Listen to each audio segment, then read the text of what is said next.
XYON has developed a podcast series which aims to elevate the conversation on scalp and hair health. And we've launched a YouTube channel that really can make accessible opinions and perspectives from key opinion leaders. And today we are very fortunate to have with us Dr. Jerry Cooley, one of the leading hair restoration physicians in the United States, whose practice runs out of North Carolina. Jerry has been in the field for over 25 years. Offering state-of-the-art hair restoration and consultations for patients with thinning hair or hair loss. And Jerry, at your Cooley Hair Centre, I know it's a very sought-after centre for people coming from around the country and far and flung places from around the world as well. It's a privilege to have you with us today. And I'm your host, Simon Pimstone. I'm one of the founders and CEO of XYON Health and a physician by training as well. So great to have you with us, and we might as well just dive into things. Perhaps you can discuss for us some of the potential causes of hair loss in men. So men coming to see you, what are the majority of causes of hair loss in that patient population in your practice? Well, by far the most common cause would be androgenetic alopecia or hereditary male pattern baldness. That would probably be 95% of what I see. The rest is kind of a mixed bag of other types of hair loss, shedding or telogen effluvium from various medical causes. I do see some autoimmune conditions, scarring alopecias, lupus, what's called lichen planopilaris, another autoimmune condition called alopecia areata. Those are some other things that I will occasionally see, but by far, hereditary androgenetic alopecia. Dr. Cooley, in the hereditary concept, obviously for our audience, this suggests this is an inherited disorder. There's a lot of literature on whether that inheritance, what type of inheritance it is. Is there a major genetic factor? Is it minor genetic factors contributing with environmental factors? Does it come from the mother's side? Does it come from the father's side? Perhaps you can clarify for us and for the audience, what do we mean when we say an inherited condition? Well, certainly when we say inherited, we mean it's rather than just being environmental or lifestyle induced, it comes from your parents. But people need to understand that some genetic traits are very simple, meaning one gene is responsible and you can track it through a family tree, either from the mother or the father's side. There's what we call autosomal dominant, autosomal recessive. But hair loss is not one of those kind of genes. It's a polygenetic trait, meaning there are numerous genes involved. And it's not a simple inheritance pattern, meaning we can't just look at one parent and track it. As I tell people, it's sort of like you get a deck of cards and you may get 90% of those cards from mom and 10% from dad, or vice versa. So you may look exactly like your mom's dad, or you may look exactly like your dad or your dad's brother. And sometimes you're just a equal mixture of both sides. So it's helpful sometimes when talking to a young man, and if he says, my dad looked exactly like this at my age, but otherwise, we don't spend a lot of time tracking their genetic pattern. Particularly as patients get older, it becomes less of a important issue. It's, I think, important for a younger patient, as it may point us towards more severe baldness. If a young man comes in and says, everyone in my family goes bald early, well, that's very telling.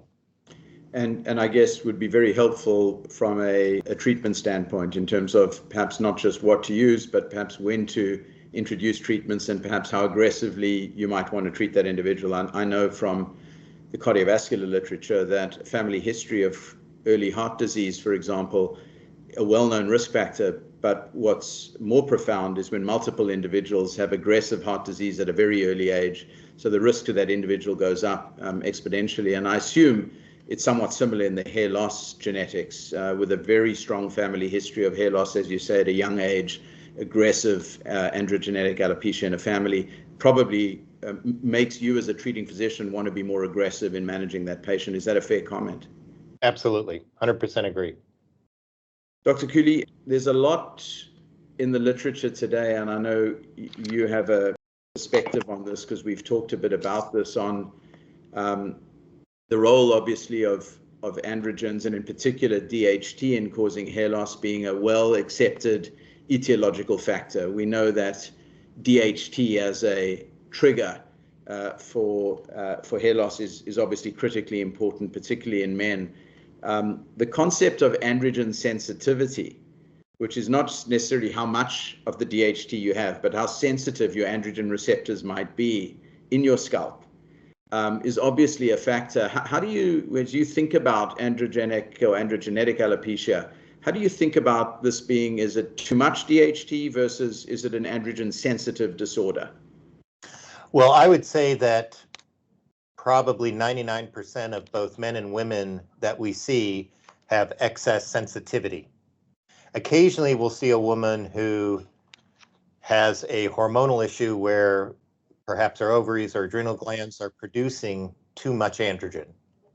But that's very uncommon, to tell you the truth. And it's usually associated with other medical problems such as irregular menses or unwanted facial hair growth or some other indicator that there's a hormonal problem going on. When a patient comes... Like a polycystic ovarian syndrome phenotype. Exactly. And we do see now patients getting hormone replacement where clearly they're getting testosterone replacement, which will elevate their DHT, and therefore maybe it's now in the normal range, but it's much higher than it was relative to their previous level.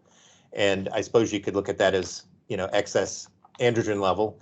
But for the most part, it's really down to the scalp level of receptors, how sensitive they are to the circulating androgens. Right.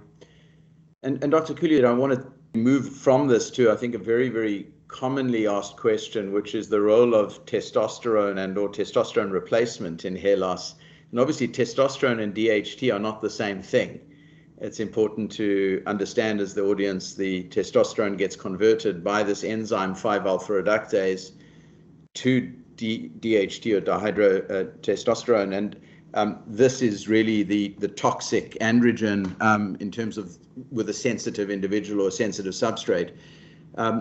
Do you see patients who are using testosterone replacement for hypogonadism or for other reasons where that testosterone is a potential liability and a potential cause of their hair loss, or is that an overplayed topic? Is that not really the case? There's the androgen sensitivity level, and then there's their androgen level. And so as we age, as men age, typically our testosterone levels will drop. But then if you elevate it, then you're going to see increased hair loss because you're going to have increased conversion to DHT if you're not on something like finasteride or dutasteride. So they both play a role, but if they're not on testosterone replacement, then it's primarily an issue of the sensitivity level. Going back to your earlier theme on androgen sensitivity, one might extrapolate that an individual who one might suspect is androgen sensitive, early or premature hair loss, lots of hair loss in the family, likely genetic, who then might be considering going on testosterone replacement, that might be an individual in whom you want to monitor and or intervene early more from a preventative standpoint. Do you have any thoughts on that? Yeah, that would sort of be the double whammy. So elevated androgen level and elevated sensitivity, you're definitely, and you may choose to hold off on a hair transplant in someone like that. You would maybe have a more aggressive medical program, both oral and topicals in place. So it definitely, I think, would play a role. Interesting. So I think an important message for the audience then is, as certainly for those audience members thinking about testosterone replacement treatment, which is quite common, certainly men in their 40s and 50s, yep.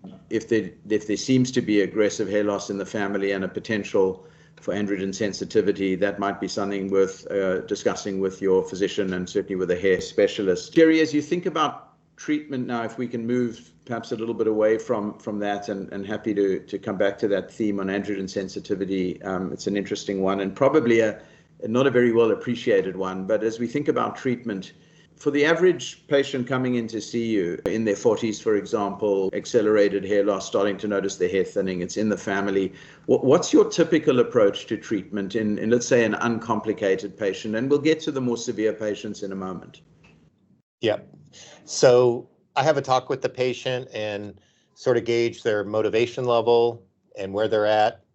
I mean, this is all part of the history taking, find out their family history, what bothers them, and so on. And for the most part, if I'm just going to start one agent, then oral finasteride is typically where I would start. In the US, that's the only FDA-approved oral medication for hair loss. So that's where I'm going to begin. Then, depending on the pattern of hair loss, if I see miniaturization, especially if it's more widespread throughout the scalp, I will talk to them about topical or oral minoxidil. And then, depending on their age, there are times when I might go straight to oral dutasteride, or, as we'll discuss, if I think they have a very aggressive pattern, I may talk to them about topical in addition to oral finasteride or dutasteride. So there's a lot of different treatments available, and some of it's mix and match, but just kind of in general, for a youngish man coming in, oral finasteride is kind of the starting point. And how often are you turning to oral minoxidil today in your male patients? Is it fairly commonly used or still fairly infrequently prescribed early on?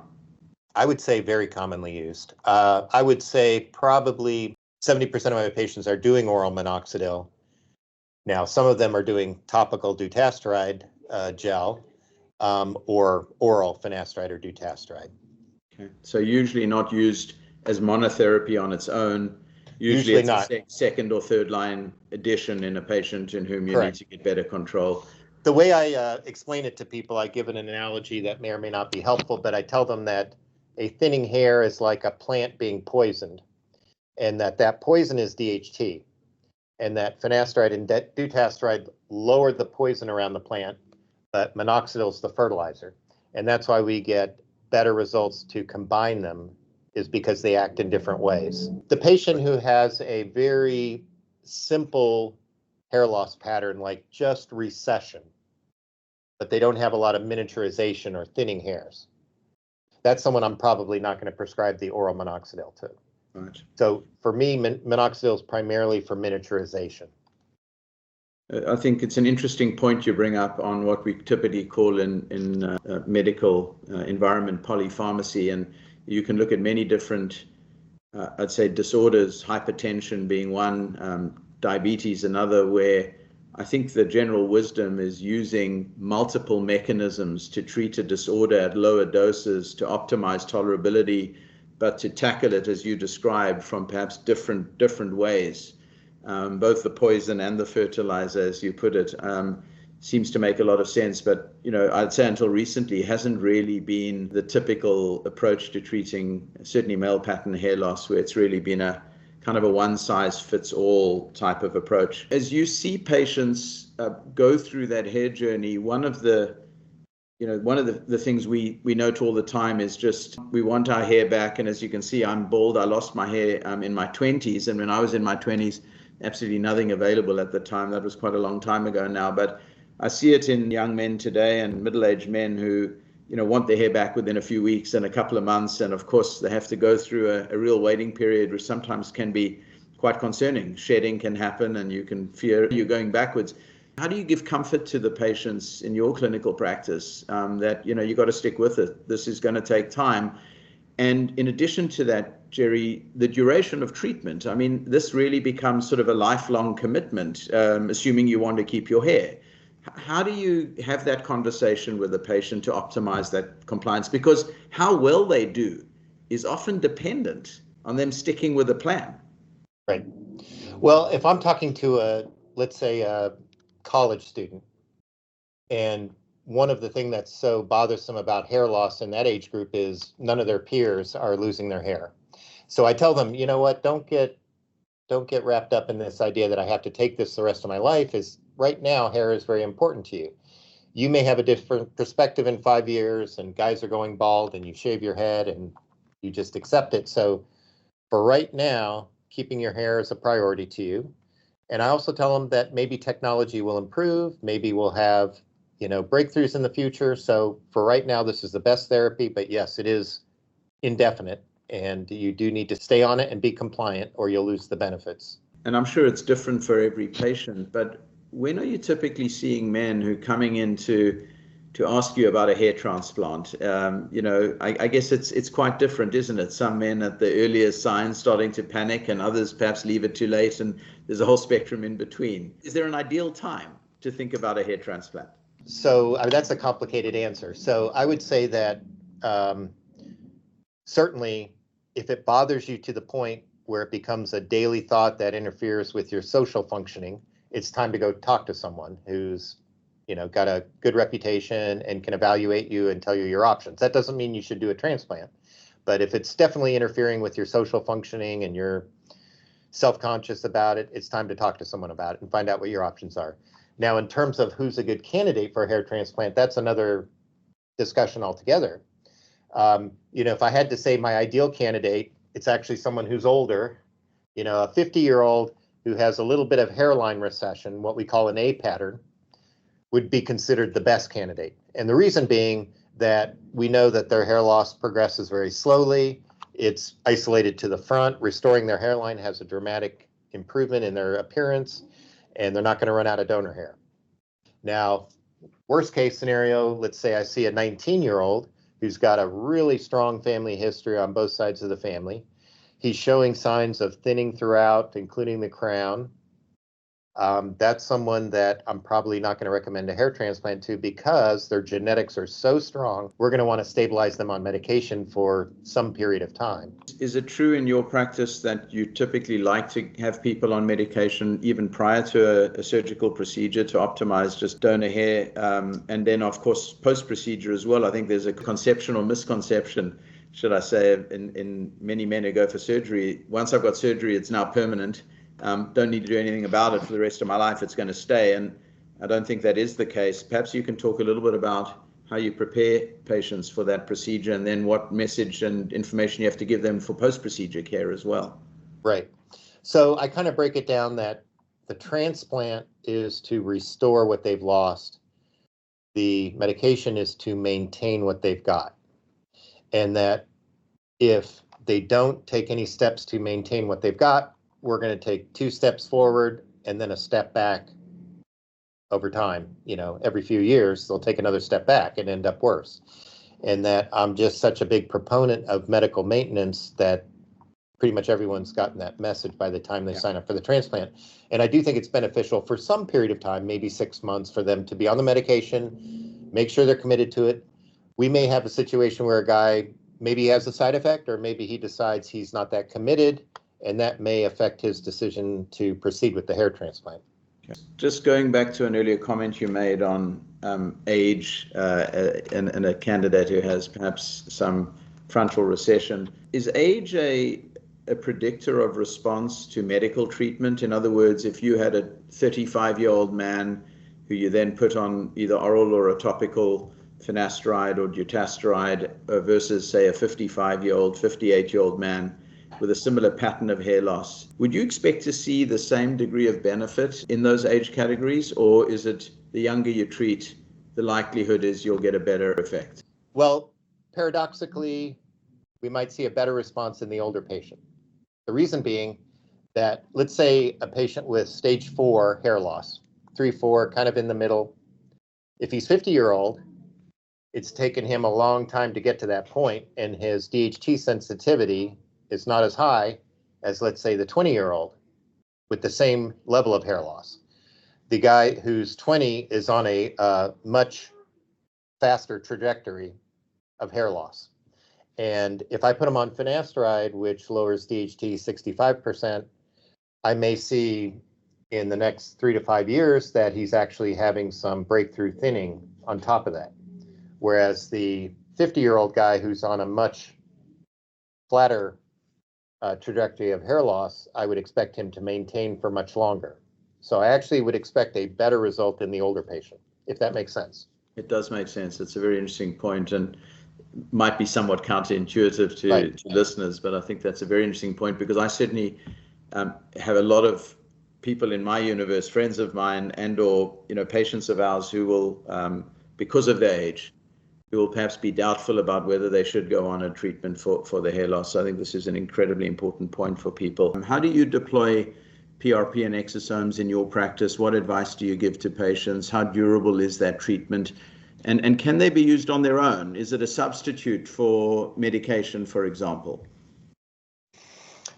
So I put PRP, exosomes in the minoxidil category, being a fertilizer.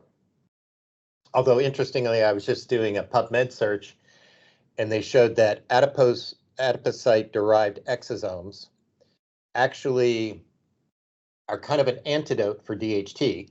DHT interferes with, at the molecular level of the hair follicle, what's called the WNT beta-catenin pathway, and that the exosomes stimulate that. So you could almost look at it as an antidote to DHT, but I think of them as a fertilizer. So in other words, if someone's a good candidate for minoxidil, they're also going to be a good candidate for PRP or exosomes. So I'm looking for widespread early miniaturization.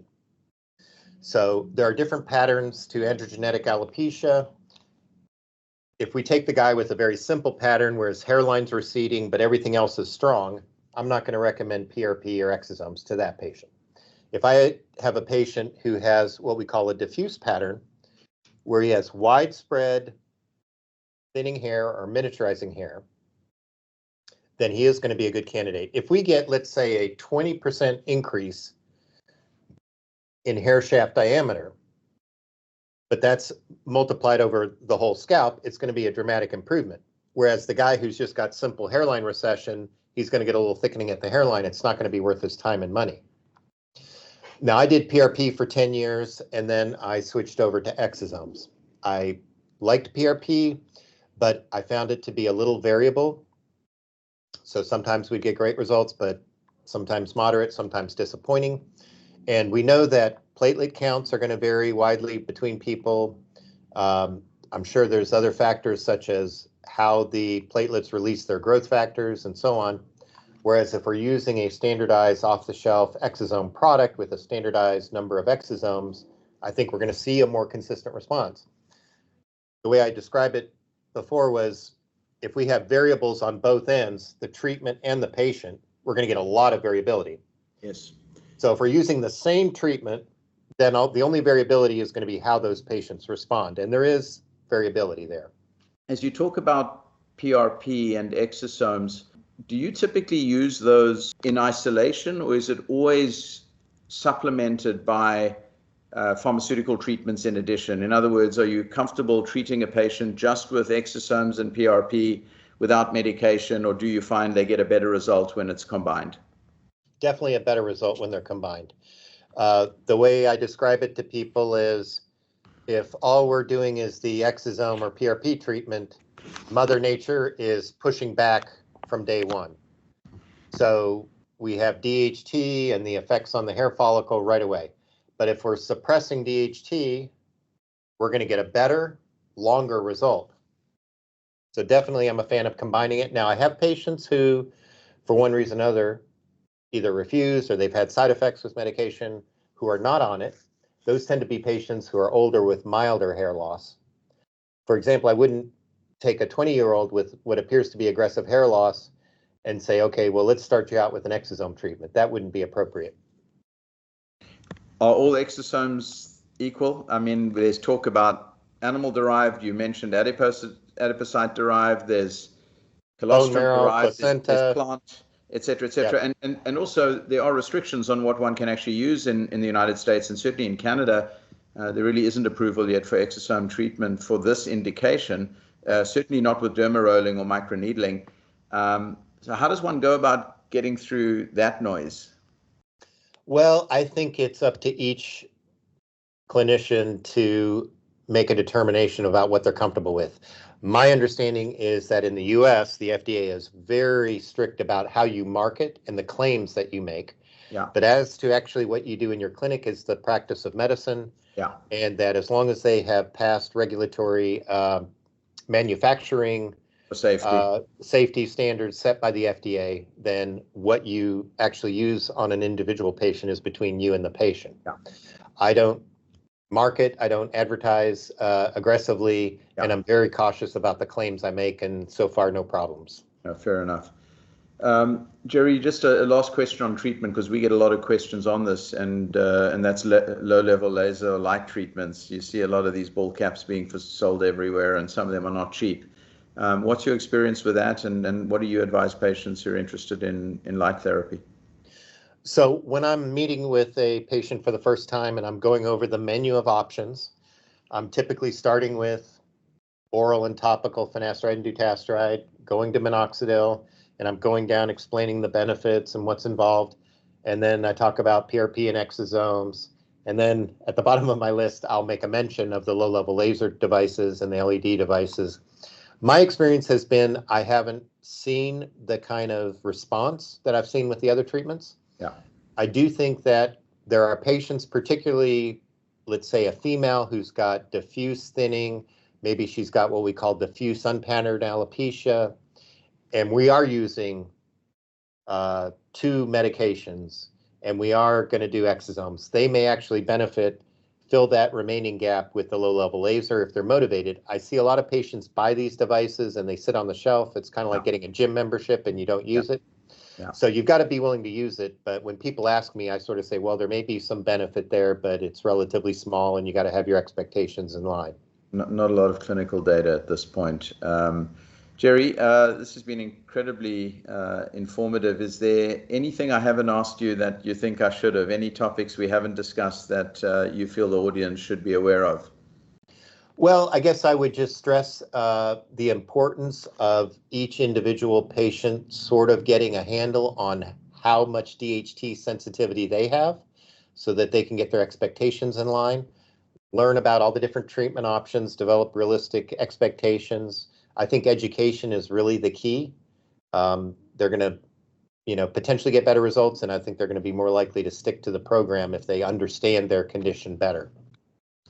Thanks so much, Jerry. This has been a real privilege, and thank you for making the time today. And I think the audience will be, as we are, very grateful for your time and expertise as you shed some light on what is a complex and broad topic, but one that is certainly interesting and I'd say needs more clarity. So thank you for bringing some of that clarity. And for our listeners, just encourage our viewers to subscribe to the podcast series. Our next topic will be hair loss in younger premenopausal women, and it will be with Dr. Sarah Wasserbauer, who operates from the California Hair Surgeon Clinic.